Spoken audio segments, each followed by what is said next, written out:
గన్నేరువరం చుట్టుపక్కల గ్రామాల నుండి మండల కేంద్రం నుండి వివిధ గ్రామాల నుండి వచ్చినటువంటి నాయకులకు అదేవిధంగా వివిధ పార్టీకి చెందినటువంటి నాయకులకు అందరికీ నమస్కారాలు తెలియజేస్తూ ఉన్నాను. ఎన్నికల్లో చాలా వాగ్దానాలు చేస్తాం.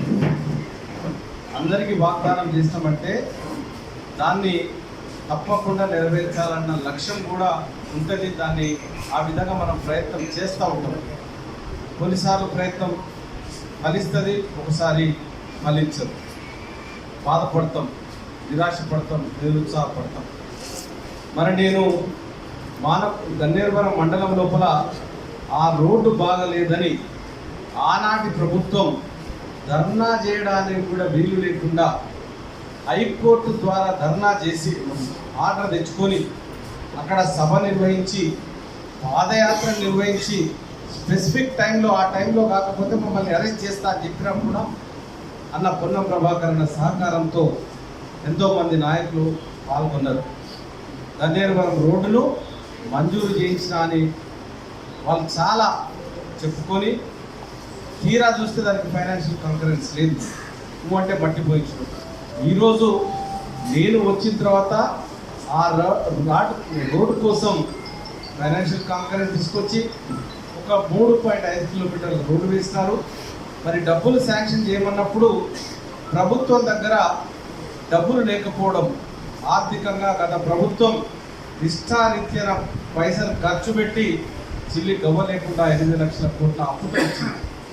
అయినా ముందుకు సాగడానికి ప్రయత్నం చేస్తున్నాం, ఆ రోడ్డును కూడా పూర్తి చేయడానికి.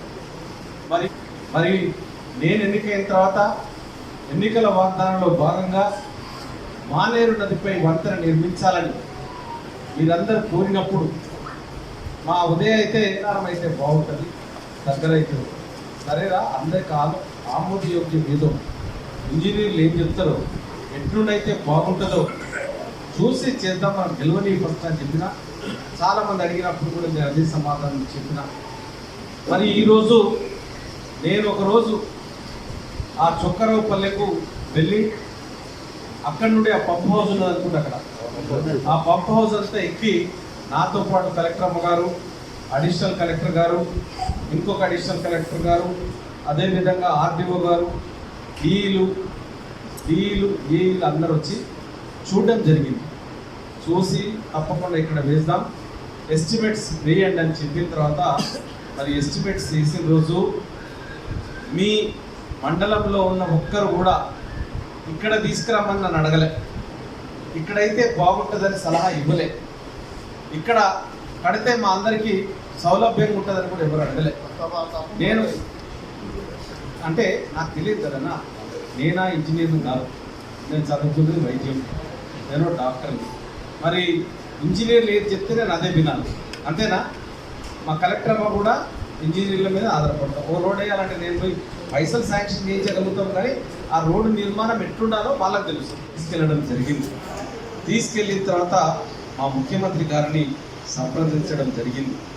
సంప్రదించిన తర్వాత సెంట్రల్కు పోయే ఏవైతే పనులు ఉన్నాయో గడ్కరీ గారు చేస్తారు, ఇది గడ్కరీ దగ్గర పోవాలన్నప్పుడు అక్కడ కూడా వెళ్ళడం జరిగింది. అన్న తర్వాత మా ముఖ్యమంత్రి గారు, మీ బండి సంజయ్ గారు చాలా కీలకం. ఇక్కడ మన దాంట్లో పెట్టాలంటే బండి సంజయ్ గారు తప్పకుండా అక్కడ ఆమోదింప చేయాలి. కాబట్టి బండి సంజయ్ గారు, అన్న ఈ విధంగా ఉన్నది, ఈ మానేరు నదిపై మీరు వేస్తా అన్నారు, గత ఎన్నికల్లో నేను వేస్తా అన్నాను ఎన్నికల్లో, కాబట్టి తప్పకుండా వేస్తామన్నప్పుడు తను సాయశక్తుల ప్రయత్నం చేసి సర్వశక్తులు ఒకటి ఎప్పుడు వచ్చినా నా జపం అంతా కూడా మానేరు నది మీద ఓటు.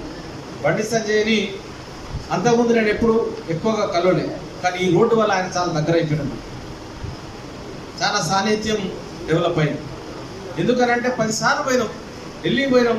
ఢిల్లీలో వాళ్ళ ఇంట్లో మేమందరం ఒక 10-20 మంది పోయినప్పుడు ఇక్కడ నుండి భోజనం చేసినాం, భారీ మెజార్టీతో గెలిపించినాం.